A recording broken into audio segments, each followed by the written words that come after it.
जो बात नहीं मानता था उसके सॉक्स क्या ग्राउंड में हम छुपा देते थे। Signature style by Swati.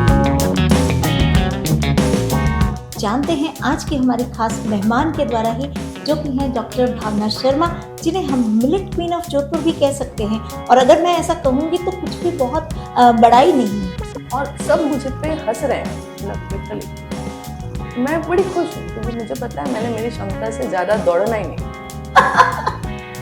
लेकिन मतलब फिजिकल एक्टिविटीज बिल्कुल कम।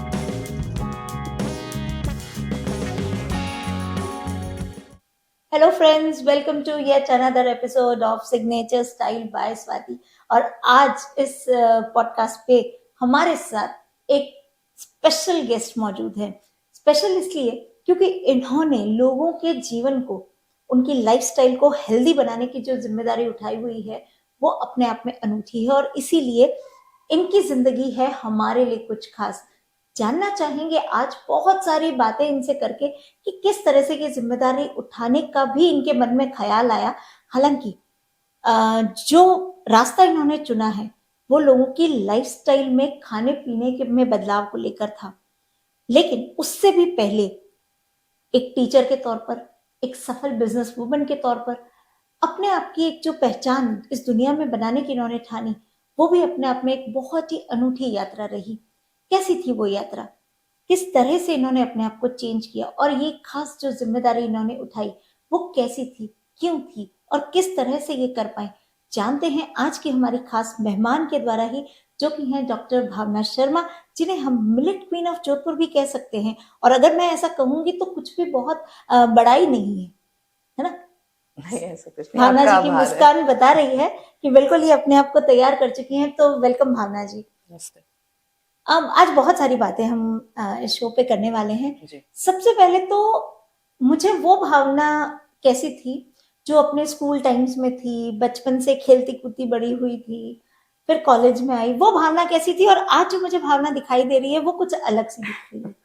अब मैम सच कहूँ तो पूरा जमीन आसमान का अंतर है। कैसे रहा सफर? मजेदार है, जी। और सबसे बड़ी बात है कि सफर खत्म नहीं हुआ है, चल रहा है, और जब तक है तो जब तक चलता रहेगा। स्कूल में बिल्कुल जैसे सभी बच्चे होते हैं शैतान, वैसे ही थी मैं। खेल कूद से दूरी रहती थी। अच्छा। जल्दी थक जाती थी तो मैं लिखने पढ़ने के काम में खुश थी, वही काम कर लेती थी। स्टूडियस बच्चे। हाँ, भाई मेरे से दौड़ा वोड़ा नहीं जाता था। मैं कहती तुम मेरे हिस्से पे दौड़ लो। और स्कूल का मुझे ये पता है कि जब रेस लगती थी तो कई बार तो मैंडेटरी पार्टिसिपेशन रहता था। जी जी। जब पार्टिसिपेशन रहता था तो मैं उनमें से थी कि सब उस टारगेट को हाथ लगा के लौट रहे हैं, मैं बीच पर रुक गई हूँ, जब वो उसको क्रॉस कर रहे हैं तब मैं उनको ज्वाइन कर रही हूँ, और सब मुझे पे हंस रहे हैं, मतलब लिटरली क्या है। मैं बड़ी खुश हूँ क्योंकि मुझे पता है मैंने मेरी क्षमता से ज्यादा दौड़ना ही नहीं।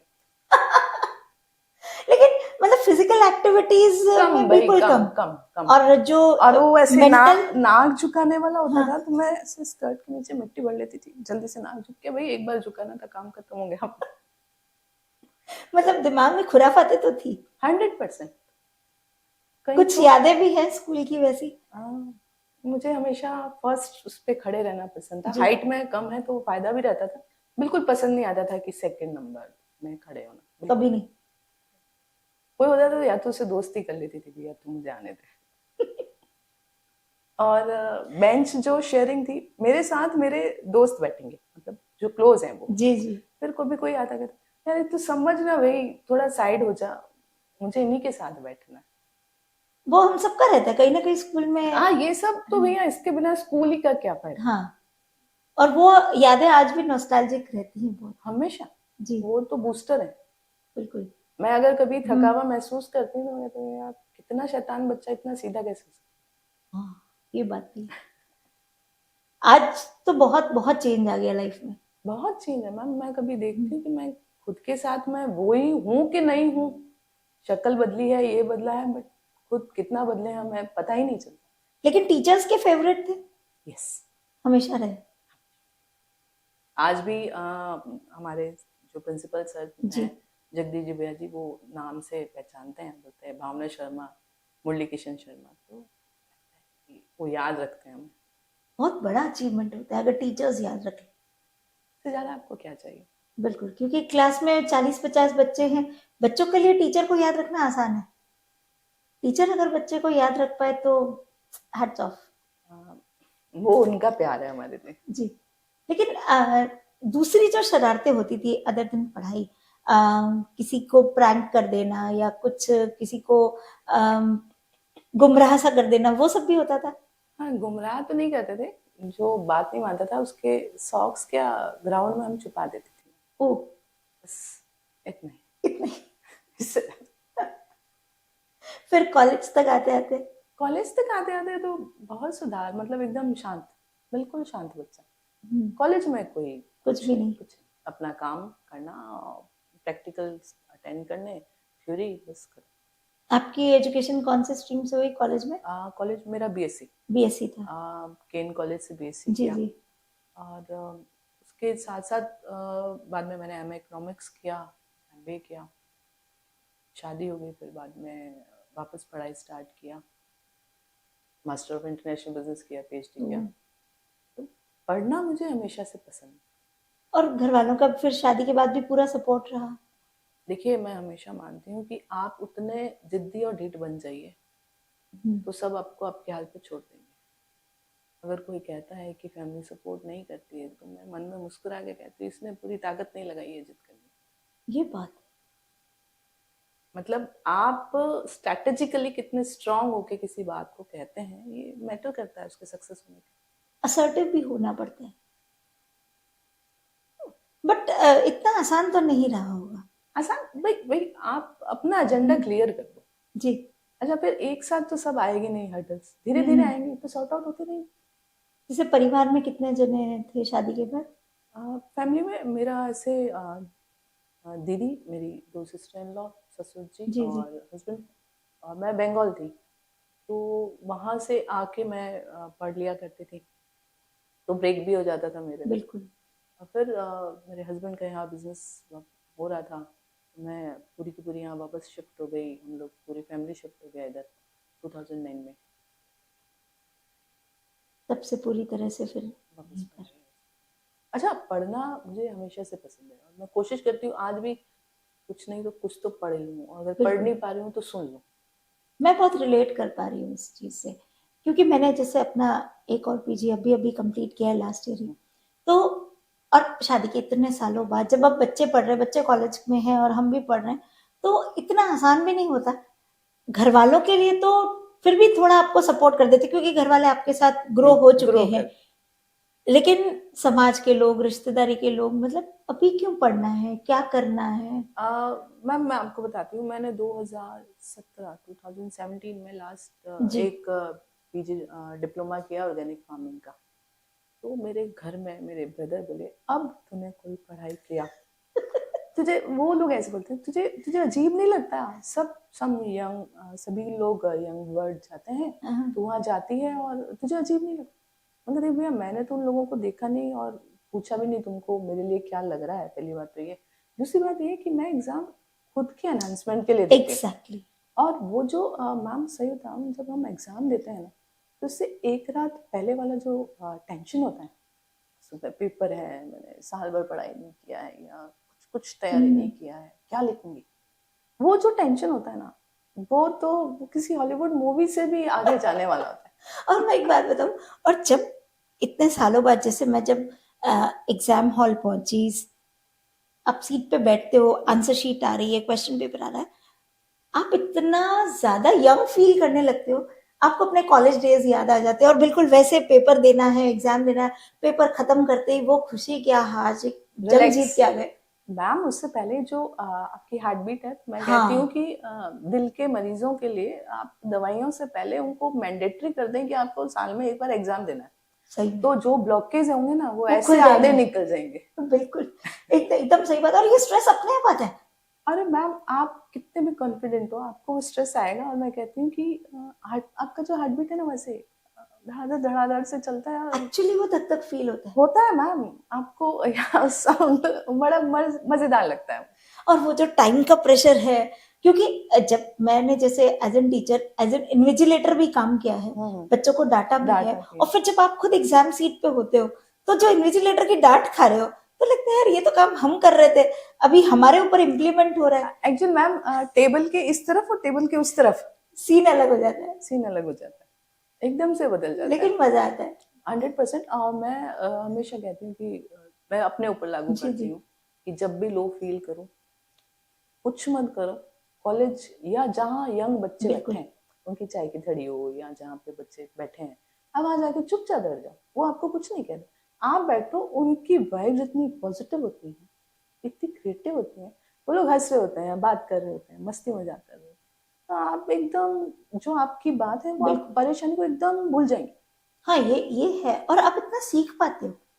अब मैंने एक चीज देखी, जैसे कई लोग जब जेनरेशन्स की बात करते हैं, तो एज एन पेरेंट भी मैं अपने बच्चों को बोलती हूँ, हमने ये किया था, तुम्हारे उसमें ये है, हमारी जनरेशन में ये होता था, तुम्हारे में ये होता था, और ये मेरे ख्याल से हमेशा से होता है। हमारे पेरेंट्स हमारे को बोलते थे और हम हमारे बच्चों को बोलते हैं। एज एन टीचर हम हमारे स्टूडेंट्स को भी ये बोलते थे, हम तो ऐसे पढ़ा करते थे, तुम ऐसे पढ़ते हो। लेकिन जैसे ही आप उनसे सीखने पर आते हैं एज एन टीचर, बहुत चीजें चेंज हो जाती हैं। मुझे लगता है हम अपने आप को कितना अपडेट कर पाते हैं उनके साथ बात करते करते। मैम मैं आपको बताती हूँ कि बच्चे जो यंग ब्लड हैं, जी। ये लोग तो एनर्जी का एक पावर हाउस है। बिल्कुल। लाइक इनसे आप जितना सीख सकते हैं, क्योंकि जो चीज मैं किसी क्लास से या जाके, आप सही कह रहे हैं, एक हेजिटेशन होता है कि मैं कहाँ जाके सीखूंगी, पर मुझे लगता है कि जब मैं यंग ब्लड से पूछ लेती हूँ, सॉरी, तो मुझे सुविधा रहती है। अच्छा, ये लोग बहुत इजी हैं, हाँ, ये लोग बहुत प्यार से बताते हैं, बहुत प्यार से, क्योंकि वो ये जानते हैं कि हम एक उनसे आगे जनरेशन वाले लोग हैं, हमें इसकी जरूरत है। वो लोग बहुत पोलाइटली हैंडल करते हैं। बिल्कुल। और मैं फॉर्चुनेट हूँ। फर्स्ट ऑफ ऑल तो मैं मानती हूँ कि मैं हर जगह पे मैं फॉर्चुनेट हूँ, सौभाग्यशाली लोगों में से खुद को मानती हूँ कि मुझे साथ मिलता है, सब अच्छे लोगों का साथ मिलता है, सिखाने वाले लोगों का साथ मिलता है, अपने मानने वाले लोगों का साथ मिलता ये है। बहुत जरूरी हो जाता है। नो, नहीं तो आप जर्नी नहीं कर सकते। ये बात तो है। वो जो बोलते हैं ना कि क्या ऑब्स्टिकल आए, मैं कहती हूँ आप ऑब्स्टिकल्स को क्यों याद करते हैं, आप वो ब्लेसिंग्स को याद करें कि आपको जरूरत थी तो कब कब किस किस ने कितना साथ दिया और कितना सीखने को मिला। बहुत अच्छा, अपना उन्होंने समय दिया, आपको पेन लेके आपको सिखाया। वही कहते भी है ना कि आप अगर चल रहे हैं तो ठोकर खा के गिर सकते हैं, वो प्रॉब्लम है ही नहीं। आप ठोकर खा के गिरते हैं, उठते हैं और फिर चलने लगते हैं। That is the main important thing. और ये शायद नई जनरेशन से सबसे ज्यादा सीखने वाली चीज है। वो लोग रुकते नहीं है। ओके ठीक है, मूव ऑन कर जाते हैं कि चलो आगे बढ़ते, कोई बात नहीं, हो गई गलती, हो गई, उसका रोना धोना करके क्या है। नहीं, रोना धोना करके नहीं। अच्छा, दूसरा क्या, उनमें और हममें एक जो चीज का अंतर है वो रहा है कि एक्सपोजर का। आप अगर देखें तो अगर हम अपनी बात करते हैं तो हमारे टाइम में एक्सपोजर बहुत लिमिटेड था। और बीइंग अ गर्ल तो और ज्यादा रेस्ट्रिक्शंस बहुत बहुत था। कोएड में नहीं है, ऐसा नहीं है, वैसा नहीं, बहुत बहुत सारी लंबी चौड़ी लिस्ट हो सकती है, बट अभी ऐसा नहीं है। तो उनको देखा जाए, उनके एंड पे सोचो तो उनके प्रॉब्लम्स हमसे ज्यादा हैं। हाँ, हम लोगों ने सोचा भी नहीं है उस दर्जे के उनके प्रॉब्लम्स है, बिल्कुल। कि जो अभी का टेक्नोलॉजी का टाइम है, एडवांस टेक्नोलॉजी का टाइम है, एआई और बहुत सारी चीजें हैं। मैं टेक्नोलॉजी के मामले में इतना नहीं जानती, लेकिन उनकी प्रॉब्लम्स का मतलब स्ट्रक्चर ही चेंज हो गया। स्ट्रक्चर चेंज है ऑल टुगेदर। हम कंपैरिजन भी नहीं कर सकते, नहीं कर सकते। हमारा अगर कोई 2-3 भाई बहन रहे हैं फैमिली में तो ये होगा कि उसने मेरा खिलौना ले लिया, अभी तो ये है कि उसने मेरा गैजेट ले लिया और उसको अपडेट कर दिया। हाँ, मेरा पासवर्ड तो सी अभी उसका लड़ाई का तो क्या कंपैरिजन है, नहीं हो सकता, कंपैरिजन ही नहीं। लेकिन आप जैसे एक टीचर भी रहे हैं और एक एंटरप्रेन्योर भी रहे, तो पहले एज एन टीचर जब हम अपने स्टूडेंट्स के साथ इंटरेक्ट करते हैं, जैसे अभी हम जो सीखने सिखाने की बात करें, तो कई बार ऐसा होता है कि बहुत सारा कुछ हम जब एज अ टीचर अपनी बात अपने स्टूडेंट्स पे थोपने लगते हैं, और क्योंकि हमारे स्टूडेंट्स सब मैनेजमेंट के रहे हैं तो बड़े एज के रहे, थोड़ा एक मेच्योरिटी लेवल आ गया, ऐसा नहीं कि अर्ली टीन्स वाले हैं। उन लोगों की प्रॉब्लम्स या उन लोगों के कॉन्फ्लिक्ट्स कुछ अलग ढंग के होते हैं और उनको सीधा वर्कफोर्स में ऐड होना है जी। लेकिन अभी कुछ पेरेंट्स का सपोर्ट मिलता है, नहीं मिलता है, टीचर का मिलता है, नहीं मिलता है, कॉलेज का एडमिनिस्ट्रेशन कुछ जगह सपोर्ट करता है, नहीं करता है। तो आपको क्या लगता है कि उन स्टूडेंट्स के साथ हम कैसे और बेटर हो सकते हैं, या एज एन टीचर या एज एन मेंटर हम लोग क्या अप्लाई कर सकते हैं उन पे, कि वरना वो स्टूडेंट ऐसा है कि आज यूट्यूब पे या दूसरे इतनी जगह लेक्चर्स अवेलेबल है, वो आपका लेक्चर सुनने कॉलेज नहीं आता है, नहीं। तो फिर क्या करें हम कि हम उनसे कनेक्ट हो पाए, या आपकी क्या कोशिशें रही उस दिशा में? मैम, ये जो आपने कहा है उसमें क्या होता है कि जैसे हर इंडिविजुअल की तरह हमें उसको ट्रीट करना जी, है। तो वहाँ टेलर मेड तो कुछ भी चलेगा नहीं। बिल्कुल नहीं। किसी स्टूडेंट को टाइम से रिलेटेड इश्यू हो सकता है, किसी को फाइनेंशियल इश्यूज हो सकते हैं। तो जैसा स्टूडेंट का इश्यू है हमको उसी के साथ रिलेट करना होगा, वहाँ उसको फैसिलिटेट करना। देखिए, ज्ञान हर जगह है, बिल्कुल है। यूट्यूब्स पे है, किताबों में है। अच्छा, वो इतने मैच्योर होते हैं कि वो खुद कुछ पढ़ के आते हैं। तो 100%। One who profess the knowledge, तब तो वो आपसे कनेक्ट रहेगा, एसोसिएट रहेगा। नहीं तो वो बोल रहा है कि छोड़ो, लीव इट। तो हम ये कहते हैं कि हमको ऐसा चाहिए कि बच्चे को अगर सिर्फ और सिर्फ ऊपर सुपरफिशियली एक हैंड होल्डिंग सपोर्ट चाहिए तो आप उतना ही दीजिए। अभी हम वहाँ तो है नहीं कि हमने आपको असाइनमेंट दिया ना, इन दीज डेज जहाँ पे आई है वहाँ असाइनमेंट, तो वो लोग कोई मतलब नहीं है। लाइक फ्रैक्शंस में कर हाँ सकते हैं। तो वहाँ बात ही खत्म हो गई कि हमने उन्हें हाँ, असाइनमेंट दिया। वो चीज तो रही नहीं है। अब ये देखना है उनको, ये हमको इतना अडेप्टिव रहना पड़ेगा कि चाहे हमारी क्लास में जितने भी बच्चे हैं, हमारा उनका 1 to 1 एज इन फैमिली में होता है इंटरेक्शन, वैसा होना चाहिए। वो शायद एक तरीका है कि हम उनको अपने से एसोसिएट रख सकते हैं बिल्कुल एक तरीका ये बन सकता है। कि भैया आपको क्या है कि मेरा ये टाइम स्ट्रीम का इशू, ओके। किसी को कोई और फाइनेंशियल वाइबिलिटी, कुछ इमोशनल वीक होते हैं, कुछ लोग स्ट्रांग होते हैं, कुछ लोग होते हैं कि शाय होते हैं, कुछ एक्सट्रोवर्ट होते मतलब यहाँ आपको इतना पर्सनल होना पड़ता है, स्पेशली एमबीए की क्लासेस में, तो कि आपको 1 to 1 ही क्लास हैं। चलानी बट वन पड़ती टू है। वन ही रहता है। जब मैं आईआईएम में थी तो जी कुछ बच्चों के साथ मैं टिल टुडे आज भी एसोसिएट। जी जी, तो क्यों? क्योंकि फुल लेवल का इंटरेक्शन रहता है, नहीं तो कैसे करेंगे? ये बात है। वही हम हमारी फैमिली में भी तो ऐसे एसोसिएशन रखते हैं। आप अपने, हम लोग खुद अपनी बात करें तो हमारा फैमिलीज में उसके साथ ज्यादा नजदीकी होते हैं जिससे शेयरिंग है। शेयरिंग है बिल्कुल। बाकी रिश्तेदार तो सभी हैं। लेकिन जब तक आप वो शेयरिंग वाली बॉन्डिंग किसी के साथ नहीं फील कर पाते, तब तक तो कनेक्ट नहीं कर पाते, कनेक्ट नहीं कर पाएंगे। ये बात बहुत बहुत जरूरी हो जाती है। जरूरी है। अच्छा, इसमें मैं एक बात कहूंगी कि जब हम छोटे थे तो किसी की डेथ वेथ देखते थे तो रोते हुए देखते थे, ये सब क्यों रो रहे हैं? मतलब मन में आता था कि सभी हाँ क्यों रो रहे हैं, ये ऐसा क्यों है? थोड़े बड़े हुए तो सवाल थोड़े कम हो गए। अभी अब इस एज में आके मुझे लगता है कि चूंकि वो कहीं ना कहीं उस फेज से गुजरे हैं, अपने नियरेस्ट डियरेस्ट को खोने के पेन से बिल्कुल, गुजरे हैं, वो उसके लिए नहीं रो रहे थे, वो अपनी उस बात को याद करके रो रहे थे। जिसके थ्रू वो उस वो पर्सन से रिलेट हो रहा है। रिलेट कर पा हमको रहे लग हैं। रहा है वो उसके लिए नहीं, वो अपनी चीज को वापस रिवाइज कर रहा है। और जब आप किसी इस तरह के उसमें जाते हैं ना, तो हर व्यक्ति का अपना एक पर्सपेक्टिव होता है उस पर्सपेक्टिव होता पर्सन है। के लिए। किसी का कुछ, किसी के लिए वो कुछ अलग तरीके से अलग रोल तरीके प्ले कर से। रहा होता है, किसी के लिए कुछ अलग तरीके से, हर एक उसको अपने अपने तरीके से देखते जी। हैं। एक कॉमन नहीं हो सकता नहीं है हो कि एक सकता। व्यक्ति सबके लिए एक जैसा हो। बस वही चीज यहाँ रहती है कि हाँ एक हम टीचर हैं, हमको लेक्चर या मैसेज या कोई थ्योरी को डिलीवर करना है, बट कैसे? हाँ, क्योंकि हर स्टूडेंट का अपना एक पर्सपेक्टिव है उस चीज को लेके। perspective है। अच्छा, वो ब्लैंक नहीं आया है। हाँ, वो हम अपना मैंने ये इनपुट लेकर आया है। वो अपना इनपुट के साथ आया, और हाँ आजकल तो वो कुछ ओवरलोडेड इनपुट के साथ आया। और वो ओवरलोडेड इनपुट भी मुझे लगता है मल्टीवर्स वाला है। अच्छा, सोशल मीडिया से भी इतना इन्फ्लुएंस्ड है, न्यूज़पेपर और टीवी और ये सब से भी इन्फ्लुएंस्ड है, और ओटीटी ने तो और बड़ा काम कर दिया। धमाल मचाया हुआ है।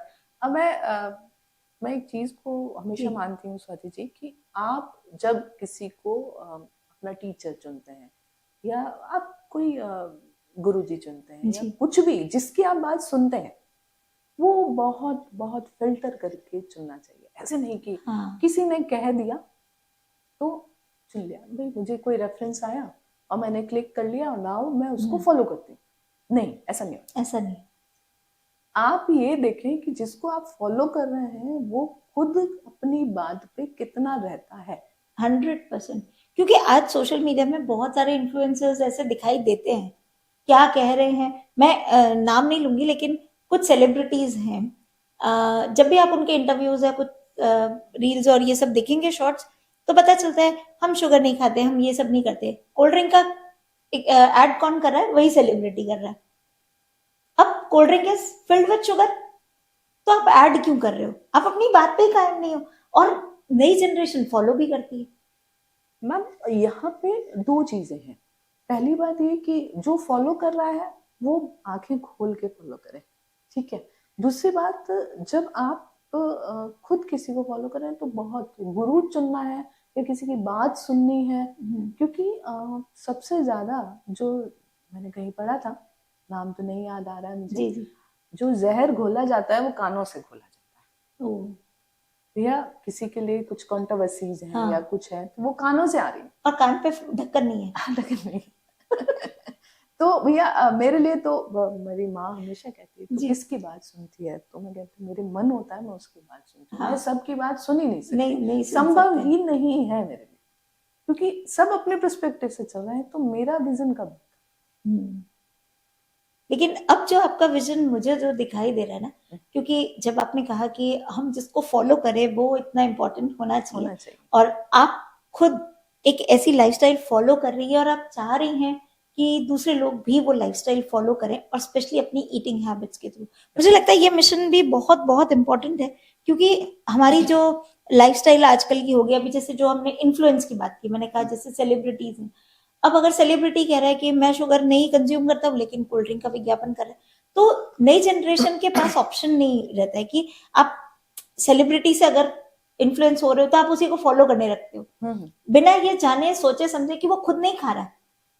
हम वो उस चीजों को लिंक ही नहीं कर पाते। लेकिन अगर हम भी ये सोच ले कि ओके सब ऐसे ही हैं, तो फिर तो जिम्मेदारी से भागना हो जाएगा। और आप अगर ये जिम्मेदारी उठा रही हैं, अब मैं आती हूँ आपकी सीधे सीधे उस एंटरप्रेन्योरियल जर्नी पर।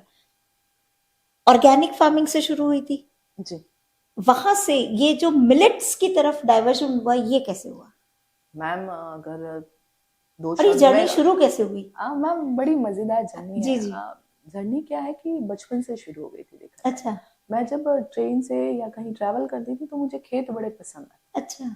वो कहते यार जिसके पास खेत है उसकी क्या जिंदगी रही होगी, और हाँ। मुझे भी ऐसे जाना है। ट्रेन तो रोक नहीं सकते आप, दिखती सी बात, और खेत में अपने कोई जाने भी नहीं देगा, ये भी सीधी सी बात है। तो मुझे खेतों से, खेती की तरफ लगाव था सिंस माय चाइल्डहुड। पढ़ाई के टाइम यहाँ पे एग्रीकल्चर यूनिवर्सिटी कॉलेज नहीं था, तो मैंने सिंपल बीएससी किया। दूसरी बात ये कि लेकिन बकेट लिस्ट में था कि मैं हमेशा एक से चीज को बहुत स्टक होके कहती हूँ, हमेशा कहती हूँ कि आप जिसे पसंद करते हैं या जिस चीज को पाना चाहते हैं उसके बारे में सोचिए। फॉर्मली आप नहीं चल पा रहे हैं, पर आप उस आग को सुलगा के रखिए, रोज एक बार फूंक मारते रहिए, क्या बात है, वो काम आती है।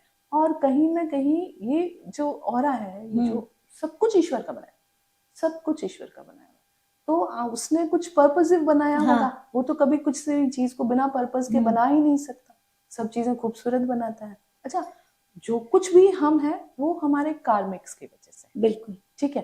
तो देखिए ईश्वर क्रिएटर जो हमें बनाता है, हम जो हमारे कर्मास को लेके आए हैं, हम एक यात्रा पे आए हैं, तो हमें देखिए वो अपना काम कर रहे हैं, हमें नहीं पता है कि हम क्या करेंगे, बट वो जिस पाथ पे डालता है वहां आप अपना 100% दीजिए। हाँ।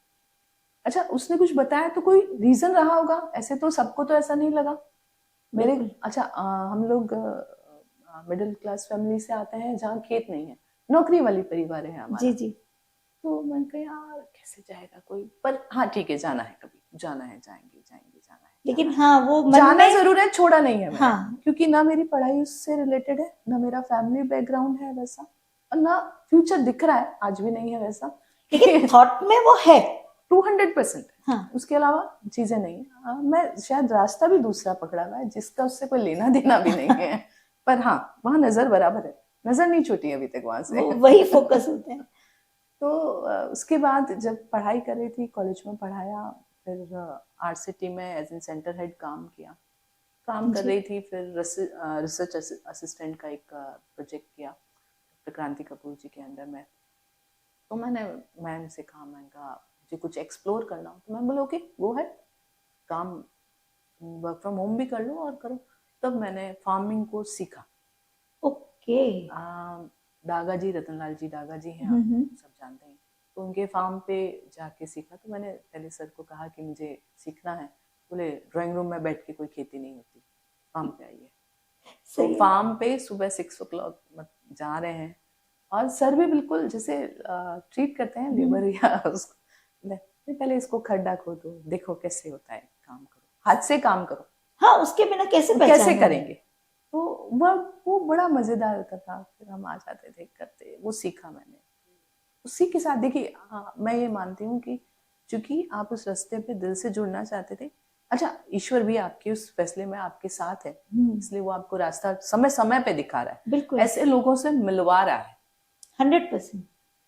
तो काजी के साइंटिस्ट लोगों से मिलना, उनसे जानना, उनसे सीखना। फिर उसके साथ साथ जब हम ये कर रहे हैं तो उसी समय बेंगलोर की कंपनी SMS, वहां से आता है कि एक FGDs कंडक्ट करवा रहे हैं हम, थर्ड पार्टी असेसमेंट का काम है फॉर फार्मिंग, तो आर यू इंटरेस्टेड? मैंने यस आई एम।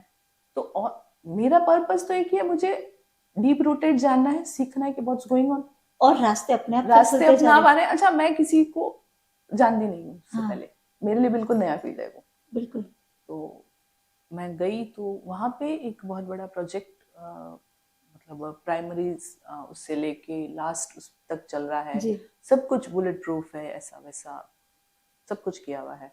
तो उसका हमको कंक्लूजन निकालना है, इम्पैक्ट स्टडी के लिए हमको हायर किया गया था। तो वहाँ ग्राउंड रियलिटीज में देखा, फाइंडिंग्स है कि आप जो काम सिखाते हैं फार्मिंग, ऑर्गेनिक फार्मिंग को परस्यू करवाने के लिए, तो उसमें सिर्फ मोटा मोटी 3 से 4% सक्सेस रेट रहती है, जो टोटली कन्वर्ट होते हैं।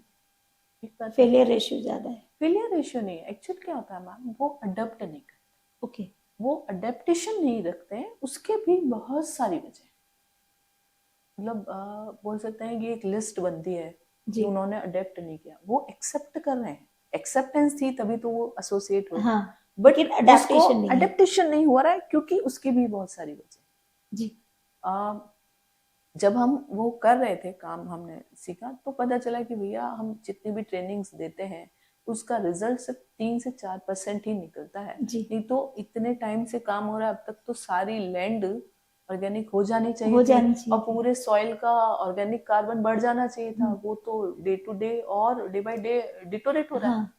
अच्छा, आप दो चीजों पे देखिए, जब आप फार्मिंग को देखते हैं तो आप पूरा एक अलग तरह से जीवन जीते कि क्या गांव का कैसे रहन सहन है, आज भी वहां पे शिक्षा के लिए मतलब बाहर जाना पड़ता है।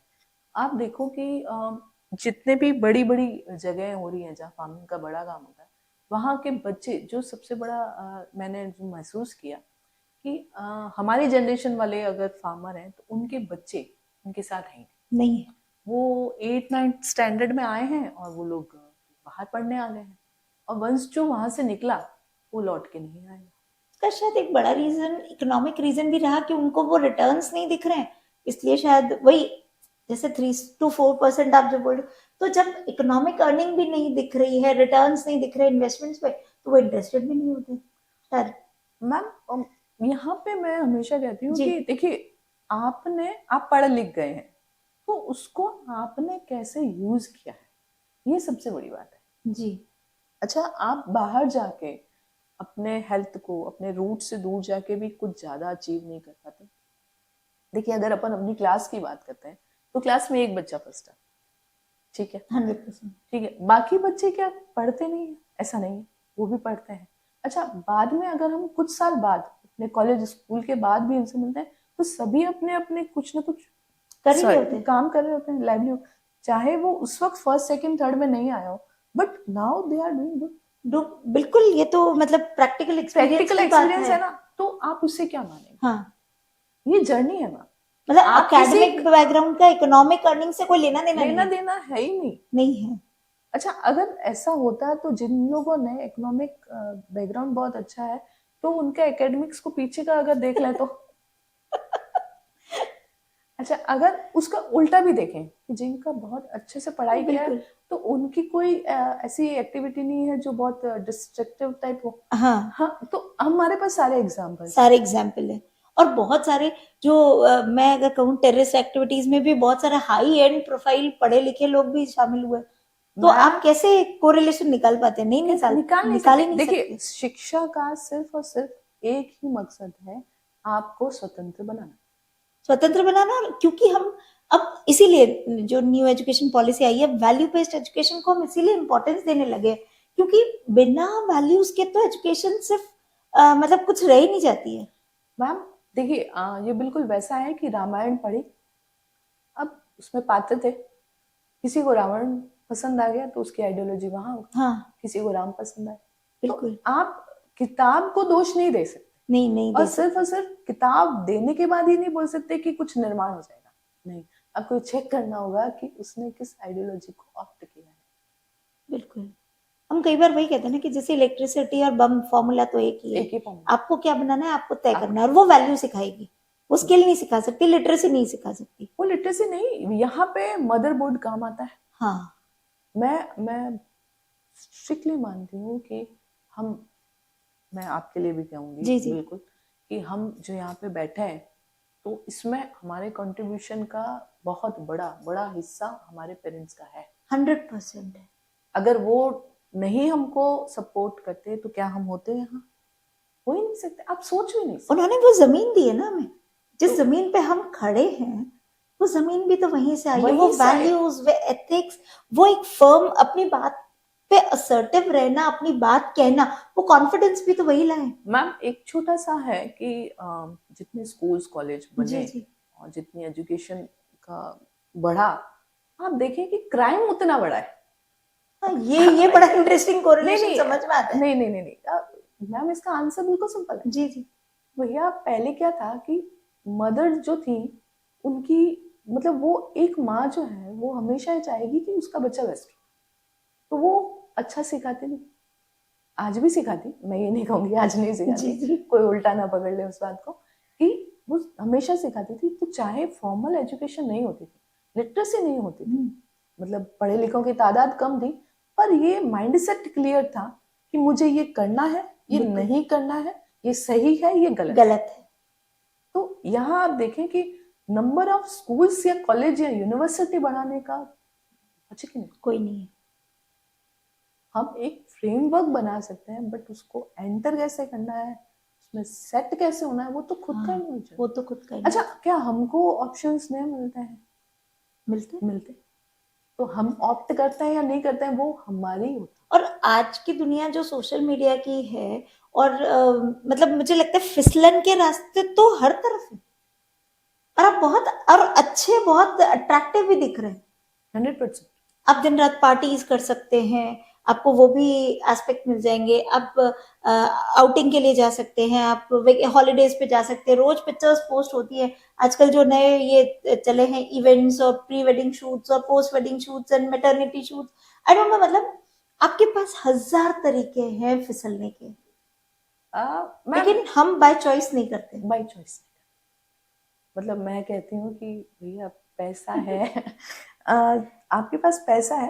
हाँ, मैं अपना बताती हूँ कि अर्निंग की इच्छा कहाँ से हुई। तो हमारे घर में क्या है कि पैसे जितने चाहिए आप ले लीजिए, आपको हिसाब देना होता है। बहुत तो जरूरी यार, है। और अपने घर में आज भी है पर है। तो मैंने कहा ये हिसाब देना होता है, तो मतलब ये तो पैसा सबको पता है कि यहाँ से आ रहा है, यहाँ हिसाब देना है, तो मुझे कुछ खर्च करना हो तो मुझे हिसाब देना होगा। तो फिर बात बचपन में सेट हो गई कि अगर तुझे खुद कुछ खर्च करना है तो खुद कमाओ, अर्न करना पड़ेगा, जिसका अर्न करना, हिसाब खुद को ही देना। जिसका हिसाब नहीं देना। तो ये एक टर्निंग पॉइंट था भैया, विमेन एम्पावरमेंट शुरू वहां यही से से शुरू, होता वहां है से कि हिसाब ना देना पड़े। हिसाब नहीं देना पड़ेगा। और मैं यहाँ पे एक बात पुरुषों की, उनको हेड्स ऑफ करती हूँ कि उनमें ये महानता होती है, वो पूरे जिंदगी काम करते हैं और वो पैसा परिवार के लिए दे देते हैं। दे देते हैं। ये मतलब बहुत बड़ी बात है। बेसिकली मेरे घर में भैया लोग ज्यादा हैं, सिस्टर एक तो ही है, तो मैंने सारा उन्हीं के साथ जी, देखा, जी। मेरा ग्रोन अप उन्हीं के साथ हुआ। तो मैं देखती हूँ, वैसे भी जहाँ मैं जिस फील्ड में हूँ वहाँ सभी पुरुष हैं ज्यादातर, तो मतलब पुरुष ही देखती हूँ मैं उन लोगों का लाइफस्टाइल, दिन में काम कर रहे हैं, ये कर रहे हैं, वो कर रहे हैं, और मेरे पिताजी को देखा, सबको देखा, तो यार ये लोग दे देते हैं तुरंत से। अच्छा, मैं जब कमाती हूँ तो खर्च मैं भी करती हूँ, ऐसा कुछ भी नहीं है कि मैं बचा लेती हूँ, बट वो लोग, उनमें एक स्वीकार्यता हाँ, बहुत गहरे लेवल की होती है। लेकिन आप सोचिए जितना हिसाब वो रखवा रहे हैं सब कुछ, उसमें भी हमारी जो फीमेल फ्रेटर्निटी, हमारी मम्मियाँ और वो सब दादियाँ जो पुराने जमाने में वो उस हिसाब में से भी कुछ आटे के डब्बे में, कुछ चावल के डब्बे में, कुछ गद्दे के नीचे, अलमारी के अंदर वो मिल जाता था। मैम इसका मैं बोलती हूँ कि जो अमाउंट है उसका क्रिस्टल क्लियर एक डेबिट क्रेडिट बराबर आ गया भैया, 5,000 का 5,000 आ गया। अंदर जो लूप होल्स और लेक्यूनाज हैं उस पे कभी घर में ऑडिट हुई नहीं हुई। लेकिन वो हमसे स्मार्ट थे या हम उनसे स्मार्ट है, ये फिर क्वेश्चन आ जाता है। मैम वो स्मार्ट थे, 100% वो ही स्मार्ट थे भैया। आप सोचिए, जहाँ लॉकर नहीं है, हाँ, अलमारियां नहीं है, गैजेट्स नहीं है, वो पैसा सुरक्षित है, सब कुछ है, हाँ और आज आपके बैंक में पैसा सुरक्षित नहीं है, नहीं है। तो वो हमसे ज्यादा स्मार्ट। आज आपको दिख रहा है अरे अकाउंट में इतना है, कल हैक हो गया तो कुछ भी नहीं है। कुछ भी नहीं है, कुछ भी नहीं। बिल्कुल बिल्कुल। तो ये जो सारी हम स्मार्टनेस की बात करें, अब जैसे अभी आपने फार्मिंग की बात किया, फार्मिंग में इंटरेस्टेड थे, सब कुछ था, अर्निंग भी हो गई, लेकिन फिर वहां से ये जो मिलेट्स वाली बात आई, हाँ। वहां जो एंटरप्रेन्योरशिप स्टार्ट हुई, ये सब कैसे होने लगा? जब मैं वो प्रोजेक्ट में थी तब देखा, दूसरी तरफ मेरा ये था कि जब मेरा रिसर्च प्रोजेक्ट पूरा होगा तो मेरा ड्रीम प्रोजेक्ट यही था मैम, स्टार्टिंग से, कि एक फार्म लेना है, उस पर ऑर्गेनिक फार्मिंग का मॉडल रेडी करना है, ताकि लोग आए देखें, जो उनके दिमाग में मिथ है ऑर्गेनिक फार्मिंग को लेके वो हटें, कि भैया प्रोडक्शन कम होता है, इतना कॉस्टली भी नहीं होता है नहीं, थोड़ा, ऐसा नहीं? ऐसा नहीं, इट्स ऑल मिथ है, ये फैलाया गया मिथ है, हम्म, ऐसा कुछ भी नहीं है। देखिए, जब रिसोर्सेज बहुत नॉमिनल उसमें है जी। तो वो कॉस्टली कैसे हो सकता लेकिन कहा यही जाता है कि आप थोड़ा एक्स्ट्रा पे कीजिए और आपको ऑर्गेनिक चीजें मिलेंगी। है? नहीं ये नहीं, शायद मार्केटिंग गिमिक भी है। देखिए मैम, आपका अगर खेत है और आप उसमें ऑर्गेनिक प्रैक्टिसेस कर रहे हैं तो वो कॉस्टली नहीं रहते हैं। वो अगर केमिकल में समझिए कि 1 बीघा पे 2,500 रुपया खर्च हो रहा है, तो जी। वहाँ 2,250 खर्च होता है, बट आपकी सॉइल की फर्टिलिटी मेंटेन रहती है। हाँ, आप अपनी जमीन की लेगेसी अपने बच्चों को देते हैं। आज अगर किसी के पास खेत है और वो अनफर्टाइल है, वो क्या काम करे? कुछ वो काम अपने नहीं, बच्चे को वो 100 बीघा खेत दे के भी क्या कर लेगा? कुछ वो नहीं। प्रोडक्टिव नहीं है। तो ऑर्गेनिक फार्मिंग जो है वो कॉन्सेप्ट है, it's concept of harmony with बिल्कुल। Environment, with flora fauna, each everything. आप जब फार्मिंग करते हैं तो आपको लगता है यार ये पेड़ की भी कितनी जरूरत है, ये जो पानी का कुआं है ये साफ रहना चाहिए, सब कुछ शुद्ध होना चाहिए। मतलब इसको हम वैसे भी समझ सकते हैं कि हम नेचर से जितना ले रहे हैं, नेचर को विद प्रोस्पेरिटी वापस दे रहे हैं, विद इंटरेस्ट वापस दे रहे हैं। इंटरेस्ट दे रहे हैं, हम अपने बच्चों से, सोसाइटी से जो ले रहे हैं, वो विद इंटरेस्ट वापस दे रहे हैं, मैम हमारी ड्यूटी है ये, और वो प्रोस्पेरिटी लाती है 100%। लाइफ में भी, नेचर में भी, सब में। मैम नेचर ने हमको सब कुछ दिया है, बिल्कुल। ठीक है, अब हम कुछ भी एक्स्ट्रा नहीं कर रहे हैं, हम ईमानदारी रख के दे ही तो रहे हैं। अच्छा, आप दीजिए मत, मैं कहती हूँ आप दीजिए मत तो डिस्ट्रॉय मत करें। हाँ, ये बहुत जरूरी हो जाता है। मैं कहती हूँ कि मैंने किसी का अच्छा नहीं किया, आई एग्री, कोई बात नहीं, लेकिन बट बुरा मैंने ना बुरा करें, नहीं किया। बस उतना ही जरूरी है। मैं कुछ क्रिएटिव नहीं कर पाई पर मैंने डिस्ट्रक्टिव नहीं किया, दैट्स ट्रू। तो उतनी ईमानदारी तो होनी चाहिए। तो फिर ये फार्मिंग का काम चलने लगी। मैम मैं चूंकि एक लिमिटेड रहता है, जी, जी। फाइनेंशियल वायबिलिटीज रहती हैं, मुझे लगा था मेरे स्टाइपेंड से मैं इतने पैसे कर लूंगी कि एक खेत खरीद लूंगी। बट वो गलत था मेरा सोच, क्योंकि हमारे शहर की जमीन कुछ ज्यादा ही सस्ती रहती है हमेशा जी, से। जी। मुंबई की मरीन ड्राइव जितनी तो सस्ती हो ही जाती है। तो मैं नहीं कर पाई, बट ये था कि ये काम करना है तो जरूरी नहीं कि वो मेरा ही हो। खेत तो खेत है, प्रकृति प्रकृति है, तो आप अपने लिए ना करें, जिनके पास है उनके लिए करें। और उनके पास टाइम नहीं है, अच्छा, उनके पास टाइम नहीं है, हम तो उनको हम वो काम कर लें। तो इस तरह से हमने गंगा ऑर्गेनिक्स का प्रिपरेशन हुआ, और उसमें हम लोग क्या करते हैं, स्टार्टिंग में हमने खेती के लिए दवाई बनाई, अच्छा, उसमें भी लंबी चौड़ी लिस्ट नहीं। जी। खेती को अगर हम लोग 2 शब्दों में समझें तो मिट्टी अच्छी होनी चाहिए, बीज अच्छा होना चाहिए, उसके बाद समय पे उसका रख रखाव हो गया तो बहुत है। प्रकृति बहुत सुलझी भी है, वो सबको सब कुछ दे रही है, हमारे बच्चों के सबके साथ भी हम वही मानते हैं। हाँ, तो वो बस वही है, आपको बच्चा उससे मान के उसको अगर आप उससे केयर प्रेम करोगे, करिए, प्रेम हाँ, करिए उससे। आप अपने हर काम से प्यार करिए तो आप थकते नहीं। क्या बात आप मैं मुंह पे बोलने वाला इंसानों में से आती हूँ। है। जब मेरा मन नहीं होता है ना तो मैं काम नहीं करती। उस दिन भले मुझे कोई पीट भी दे तो आज तो काम नहीं करेंगे, आज इच्छा नहीं है। सोचिए ना, इतना लेजर भी और इतनी अथॉरिटी भी अगर हमारी लाइफ पे हमारी है तो फिर बस और कुछ नहीं चाहिए।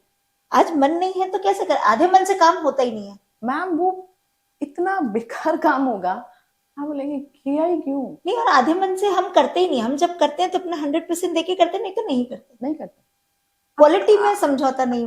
क्वालिटी में समझौता नहीं है, और ये हर जगह। जैसे आप मैं खाना बना रही हूँ तो मैं जी। खाना बना रही हूँ तो मैं खाना बना रही हूँ। क्लीनिंग का काम हो रहा है तो क्लीनिंग का काम हो रहा है। We give our 100%। बस वो सब जगह है। उससे क्या रहता है कि जो हम दे रहे हैं वो 100% तो दे रहे हैं, उसका रिजल्ट आता है और एक हमारे मन में सेटिस्फेक्शन कि हाँ किया। नहीं तो अभी प्रेशर में आके कर रहे हैं, बिना मन के कर रहे हैं, ऐसा नहीं होता है। कई बार करना भी पड़ता है या किया भी होगा, तो उसके लिए फिर वो मतलब नहीं रखा कि क्या रिजल्ट आएगा। ठीक है, हमको पता है हमने खुद नहीं मन से नहीं किया तो रिजल्ट के लिए कौन वेट करे। हाँ, फिर वो हमारी अकाउंटेबिलिटी भी हम खत्म कर अकाउंटेबिलिटी देते हैं। पार्ट में ही नहीं आता है, हम उसको काउंट नहीं करते हैं। ठीक है भैया, कहीं से गुजर गया, चलो जाने दो। सही है, इस और तरह हो से गया बस। गंगा ऑर्गेनिक्स में हमने इस तरह से प्रोडक्ट बनाए। जी। हमने सोचा कि किसानों की आय भाई दोबारा कैसे बढ़े, मतलब फार्मिंग क्योंकि अनसर्टेनिटी रहती है, वेदर चेंज रहते हैं, तो क्या रहेगा। तो चूंकि गाय खेती का ही एक पार्ट रहता है, एनिमल हस्बेंड्री, तो उससे रिलेटेड प्रोडक्ट बनाए उसी के साथ। ये काम चल ही रहा था। तो दूसरा ये था कि मुझे खुद मैदा खाने से पेट में दर्द होता है बचपन से। जी। तो मैं आटे के बिस्किट खाया करती थी। पढ़ने का शौक है तो पता चला कि गेहूं भी अच्छा नहीं है अच्छा ज्यादा नहीं। खाना बेली फैट और कुछ के लिए। तो ठीक है, तो व्हाट नेक्स्ट, वो जो होता है ना व्हाट नेक्स्ट, तो वो आपको कहीं ना कहीं खोजने पे मजबूर कर देता है, आपको एक्सप्लोरर बना देता है कि भैया अच्छा। दूसरी तरफ क्या रहता है कि और क्या हो सकता है किसान की आय बढ़ाने के लिए। तो देखा जाए तो जो हम सोच रहे होते हैं उसी का वैल्यू ऐड करते करते करते हम कहाँ से कहाँ पहुंच जाते और उस समय अगर कुछ गवर्नमेंट प्रोजेक्ट आ जाता है या इनिशिएटिव आ जाता है तो वो भी हेल्प कर देता है। हैं। 100% वो क्या होता है कि एक अथॉरिटी दे देता है हाँ, कि हाँ we are going in right direction. Right direction. तो मिलेट्स का भी ऐसा ही था।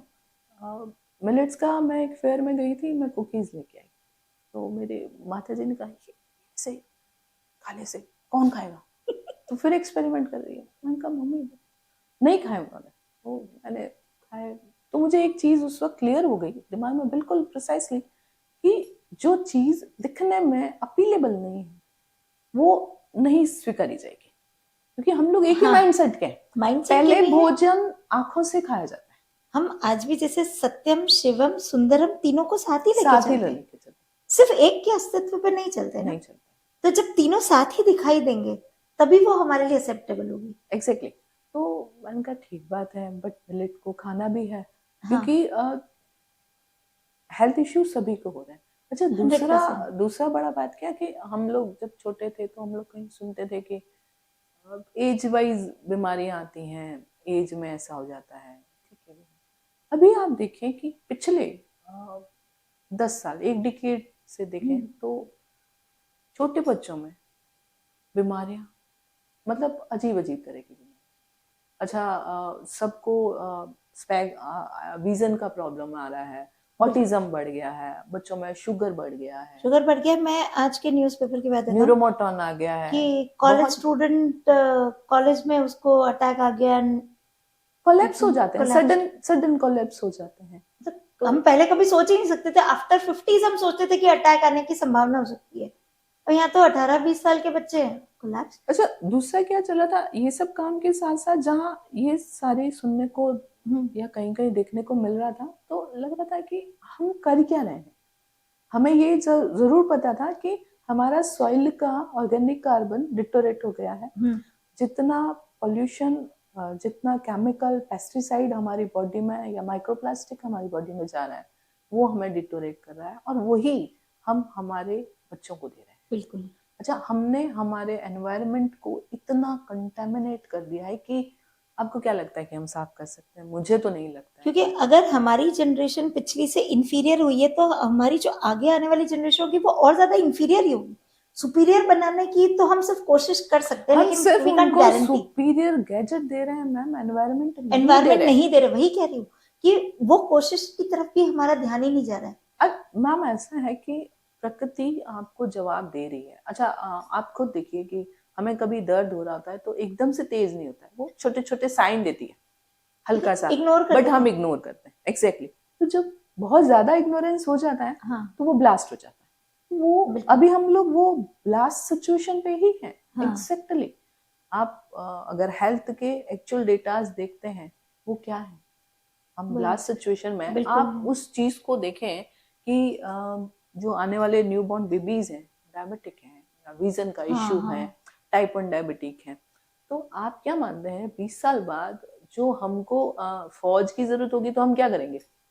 हमारी फौज की क्वालिटी नहीं है, लोग ही नहीं है वैसे। तो क्या सब खुद गिरे पड़े, मतलब बीमार तो से सब उसके लिए फिर क्या यही रहेगा क्या? आप खुद सोचिए। आप उस चीज को अगर प्रैक्टिकली अप्रोच में लाते हैं तो वो क्या है? मतलब वो इमेजिनेशन भी बहुत अच्छा, लाएंगे कहाँ से? पड़ोसियों से तो और मुसीबतें हो जाएंगी। अच्छा, पता चले आप अगर फौज में सेना को भेज रहे हैं, हर एक कोई अपने गैजेट में बिजी है, लड़ लेंगे कोई और लड़ लेगा, मेरी जगह मैं तो अभी रील देखने में बिजी हूँ। वो तो दूर की बात है, पहले वहां तक वो सिलेक्ट होने लायक तो हेल्दी तो हो, हेल्दी तो हो नहीं हो। अच्छा, उनका उतना माइंडसेट तो हो, माइंडसेट से भी माइंडसेट भी नहीं। तो मसला ये है। अच्छा, दूसरा हमने बचपन से सुना है कि जैसा खाए अन्न वैसा रहे मन। तो वो सारी चीजें जब चल रही थी तो मैंने कहा नहीं, now it's time this way. तब मिलेट एक रास्ता दिखा कि हम उस मिलेट को खा के वापस जो भी इम्प्योरिटीज आई हैं उनको दूर कर सकते हैं। मिलेट में मैम कुछ भी रॉकेट साइंस जैसा नहीं। आपको कुछ नहीं करना है, आपको गेहूं और चावल को हटाना है अपने डाइट से। आप सब्जियां खाइए, आप फ्रूट्स खाइए, सब कुछ वैसा ही है। मतलब जो हाई प्रोसेसिंग वाली चीजें हैं उनको हटा के, और जो बेसिक अपना ये जो मिलेट्स हुआ करते थे, जो हमारे फाइबर को भी फाइबर का ही सारा फाइबर का ही गेम है। हाँ। अच्छा, मैं ये मानती हूँ प्रैक्टिकली अगर किसी के ऊपर ये बोल दिया जाए कि तीनों टाइम आपको मिलेट खाना है, वो एकदम से भाग जाएगा, नहीं खाएगा। आप कुछ मत करिए, धीरे धीरे स्टेप बाय स्टेप शुरू करिए। एटलीस्ट मेरा ब्रेकफास्ट में मिलेट करना। वो डिस्प्लेसमेंट जिसको हम बोलते हैं ना, कि धीरे धीरे उसको एंटर करवाइए। हाँ। अच्छा, मिलेट के साथ बोला भी क्या गया कि जब आज से बिफोर 1966, बिफोर ग्रीन रेवोल्यूशन की हम बात कर रहे हैं, सभी के यहाँ हर स्टेट में चाहे कोई भी हो मिलेट थाली में था। अपने अपने रीजन के अकॉर्डिंग था, कोई दिक्कत नहीं। जैसे राजस्थान में बाजरा और मक्का हमेशा। अच्छा, वो इकोनॉमी को भी सपोर्ट करता था, प्रेशर नहीं आता था। लोकल फार्मर्स को भी सपोर्ट करता था। लोकल फार्मर्स को भी सपोर्ट करता था। तो क्या था, डेट का इश्यू नहीं था।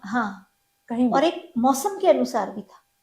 हमारा परंपरा, हमारा जो फूड लेगेसी को आप देखते हैं। अभी आप देखिए, आज मौनी अमावस्या है, अब उसके बाद पौष आ जाएगा, चैत्र आ जाएगा, आपके ईटिंग हैबिट्स चेंज होते। मकर संक्रांति के बाद ये नहीं खाना है, होली के बाद वो नहीं खाना है, चैत्र में ये नहीं खाना है, वैशाख में ये नहीं खाना है, वो सीजन के अकॉर्डिंग। अच्छा, आपको तो कुछ करना ही नहीं था, सिर्फ फॉलो ही तो करना था।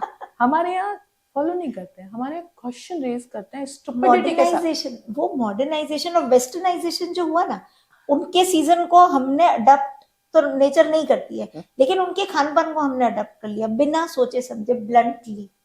प्रॉब्लम वहां से शुरू हो गई, हुई है मैम। अच्छा, ईटिंग हैबिट पे तो फिर भी थोड़ा बहुत लोगों का अवेयरनेस बढ़ा, लेकिन आप वो डाइजेस्ट कर पा रहे हो नहीं, आपकी गट हेल्थ उसको एक्सेप्ट कर पा रही है नहीं, उसकी बात ही नहीं। आप देखें कि अपने यहाँ पे बाजरे का चलन है जी, महाराष्ट्र में नाचने, रागी का प्रयोग। तो आप देखो कि पहले बच्चे को 5 साल तक का बच्चा होता था तो उसको वही फूड देते थे।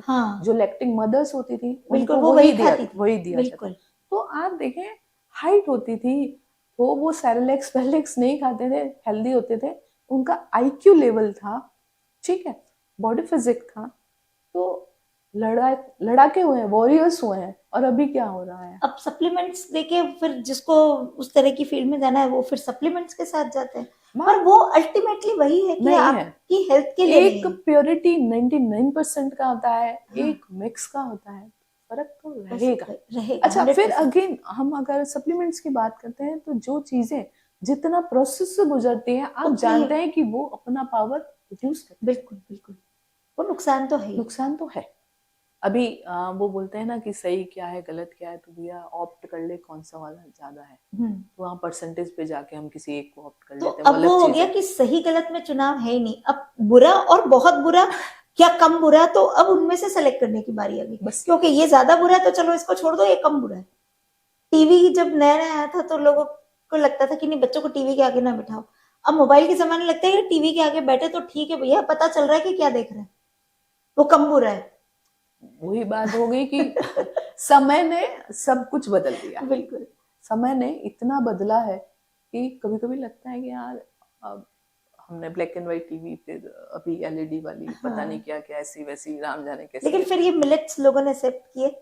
मैम देखिए, मिलेट का एक्सेप्टेंस जो हमारा श्रीअन्नम का इनकॉर्पोरेशन रहा, वो ये था कि जो मिलेट को ये माना गया कि सिर्फ और सिर्फ दलिया खिचड़ी बनता है, वो भी बीमार के लिए, और इसमें कोई टेस्ट नहीं है, तो उसको हटाना था।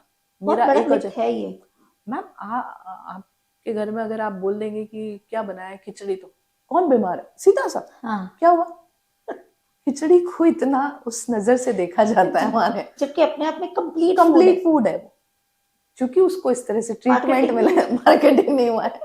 किसी सेलिब्रिटी को बुलाएंगे कभी जरूर। तो उसमें मिलेट के साथ भी यही किया गया। 1966 से पहले सभी की थाली में मिलेट था।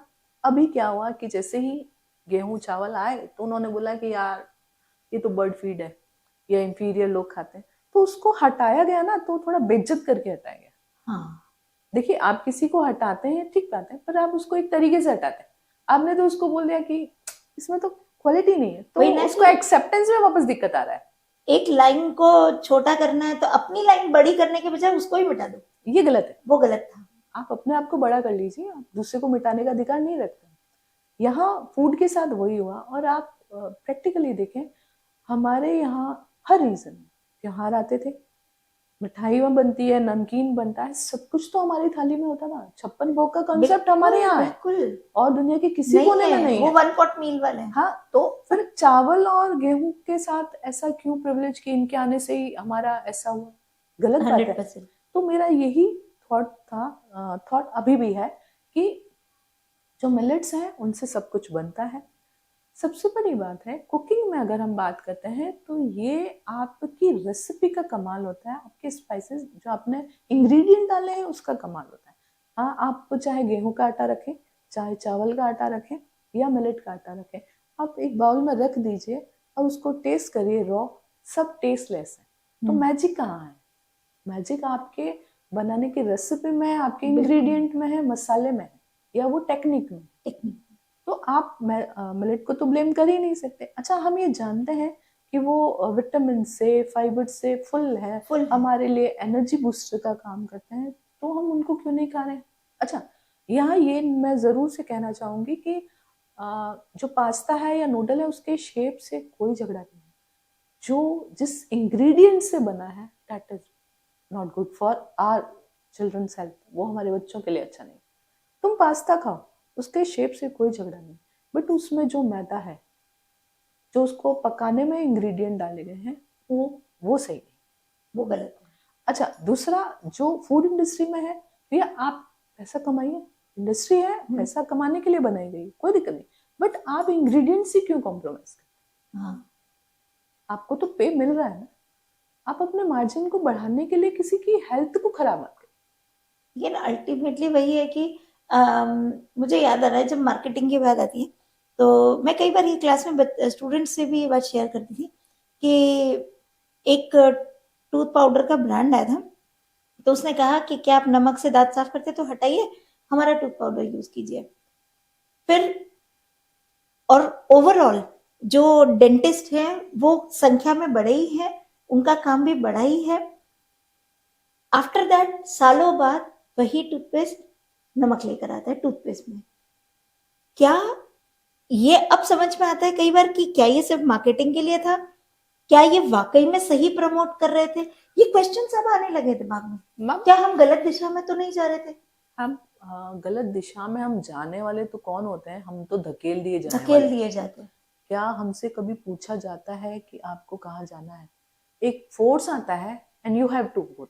हाँ, बह जाते हैं हम। भाई ऑप्शन ही नहीं छोड़ा ना। हाँ, मेरे को भाई हमारे यहाँ सबसे बड़ा प्रॉब्लम क्या है, आपको अपने मन से सोचने का, आउट ऑफ द बॉक्स सोचने का, करने का समझा ही नहीं जाता है। नहीं जाता। सबसे पहले घर में क्या जरूरत है, क्यों करना है। जब मैंने मेरा काम स्टार्ट किया तो मैंने नौकरी करते हो क्या जरूरत है, एंटरप्रेन्योरशिप एकदम, लेकिन क्या क्या एक ग्रेस तो आता है ना मन में, थोड़ी डिग्निटी का फील तो आता है, yes I am on my own आता है। पर जब कॉन्सिक्वेंसेस देखने पड़ते हैं तो थोड़ा रहता है। बट वो एक बात बताती हूँ, ये जो कुर्सी होती है ना जी, अपने आप में सबसे पावरफुल 100%। और ये उसी को बैठने देती है जिसके लायक होता है। क्या बात है, क्या बात है। कुर्सी hats सिर्फ पावर रखती है, ये तो आपको बैठने नहीं। आप देखिए कि आपको भी उतने ही मौके मिले हैं, दूसरे को भी उतने ही मौके मिले हैं, वो उस तरफ गया क्यों नहीं। अच्छा आप अपने, मैं अपने घर की बात करती हूँ, आप अपने घर की बात करिए। आप ही के साथ के अपब्रिंगिंग में आपकी सिस्टर्स हैं, उनमें और आप में कितना आता है। तो बेसिकली अंतर हमारे चुनाव की वजह से आपने हाँ। किसको चुना।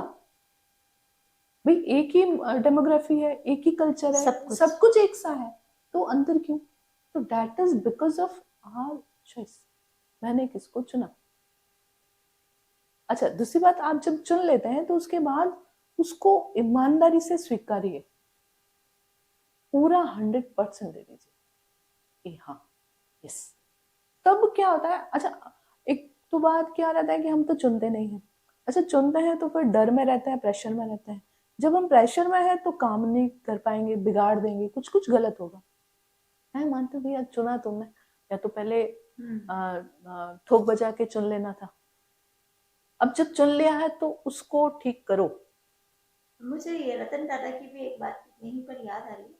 मैंने कहा कि आप सही डिसीजन नहीं लेते, आप डिसीजन लेते हैं फिर उन्हें सही प्रूव करते हैं, और वो डिसीजन हमेशा टाइम रेलेवेंट होता है। आप जब दूसरे टाइम फ्रेम पे हैं तब वो सही गलत को आपको जज करने का कोई अधिकार भी नहीं रह जाता।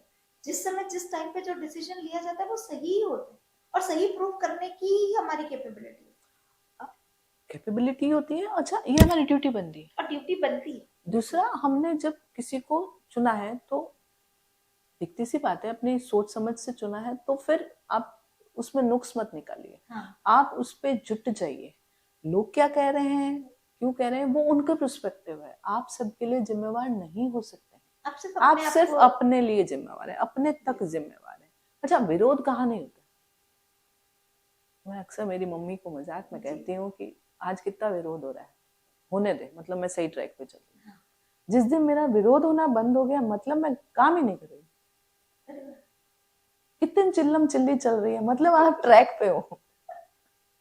जो जिंदा है उसकी निंदा होती है, फिर तो कोई बात ही खत्म हो गई। बाद में तो सब यही बोलेंगे बहुत बढ़िया इंसान था। हाँ, ये तो मैंने देखा है भाई मैंने कहीं किसी जगह लिखा है कि पूरा याद नहीं आ रहा है मुझे अच्छे से, मेरा लिखा हुआ है कि हमारे यहाँ पे वास्तविकता ये है कि आपको सही साबित होने के लिए शमशान तक जाना होगा। वहां तक की यात्रा आपको करेंगे तब आप सही हैं, इसका सर्टिफिकेशन मिलेगा, नहीं तो नहीं मिलेगा। बाकी तो कोई, जब आपको मिलेगा आखिर में तो आप अभी उम्मीद मत करो, just do your own work, और वो तब अच्छा ही मिलेगा। भाई ऐसा है ना, जब है नहीं तो आप कुछ कर भी लें तो क्या फर्क पड़ता है। लेकिन आप खुद के प्रति तो ईमानदार रहे, जब तक जिंदगी जिए अपने लिए जिए और सही जिए। बात अपने लिए की बात नहीं है, बात यह है कि आप इतने तो हो कि आप सही को सही, गलत को गलत बोलें। आपको ईश्वर ने बनाया है, आपको प्रकृति ने बनाया है, तो कुछ सोच समझ के बनाया होगा। किसी इंडिविजुअलिटी के लिए बनाया होगा, ठीक है, किसी पर्पस के लिए बनाया होगा। देखा जाए तो हमारा धर्म क्या कहता है कि आप खोजें। हाँ। आप जैनिज्म को देखिए, वो क्या कहते हैं, स्वयं सत्य खोजो। उसने कभी बोला, महावीर जी स्वामी ने या किसी भी ने बोला कि तुमको कोई आके बताएगा? नहीं, तुमको खुद जाना है। तो आप वो ही नहीं कर रहे हो। आए, पैदा हुए, जैसे जैसा बोला गया वैसा वैसा सब फॉलो फॉलो फॉलो फॉलो, आंख बंद करके फॉलो करो। अच्छा, आंख बंद करके फॉलो कर रहे हो तो अपनी प्रज्ञा का क्यों नहीं इस्तेमाल कर रहे? वो भी हर एक को दी है सब कुछ। सबसे बड़ी बात है, ईश्वर ने सबको सब कुछ एक जैसा दिया है, उसके यहाँ कोई डिस्क्रिमिनेशन पॉलिसी नहीं, वो हमारे यहाँ की है। तो फिर तो ये गलत बात हो गई ना कि ईश्वर दी हुई चीज को आप अवेल ना करें। जानते हैं सब, लेकिन मानना सबके लिए नहीं, एक्चुअली क्या होता है मैम, यहाँ पे मैं एक बात कहूंगी कि सबको दोनों हाथों में लड्डू चाहिए। हाँ। या मतलब बदतमीज सभी हैं, अव्वल दर्जे के हैं, बट मतलब स्वीकारते भी नहीं है। और वो ये बाहर बहुत अच्छा कहलवाना है। कहते हैं ना कि दूल्हा कौन बने, वैसे वाला है। फिर यहाँ पे आपकी पर्सनालिटी में भी स्प्लिट आना शुरू हो जाता है। आप अंदर कुछ हो रहे हैं और दिखना कुछ और चाहते हैं। वो चलता नहीं। और वो चलता नहीं। अभी शेर का बच्चा कहीं भी होगा, शेर का बच्चा ही होगा। हाँ। गधा गधा ही रहेगा। सोचिए ना, प्रकृति ने कितनी सुंदर व्यवस्था। उसके यहाँ मैंने क्या कहा, अगर कोई भेदभाव नहीं। अच्छा, वो सबको मौका दे रहा है। हाँ। शेर के लिए भी दे रहा है। मैं हमेशा मानती हूँ कि जब ईश्वर एक चिड़िया के लिए व्यवस्था बनाता है तो क्या उसने हमारे लिए व्यवस्था नहीं बनाई है? तो हम क्यों डरते हैं कि अगर मैंने कुछ एक्सपेरिमेंट या आउट ऑफ द बॉक्स जाके किया, ज्यादा से ज्यादा क्या होगा, आप फेल हो जाएंगे। It's a part of life. Fail हो गए, अनुभव हो गए।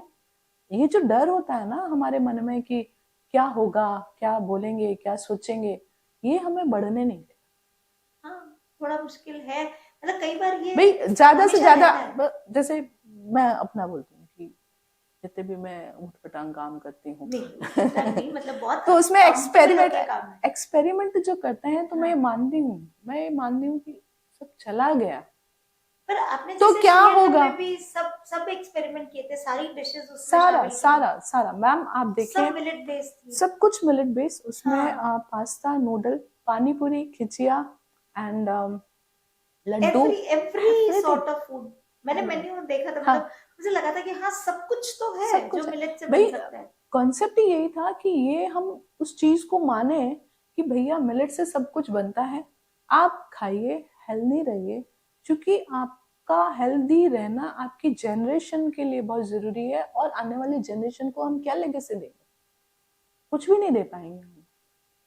बताइए, सोचिए कि हम क्या देंगे उनको।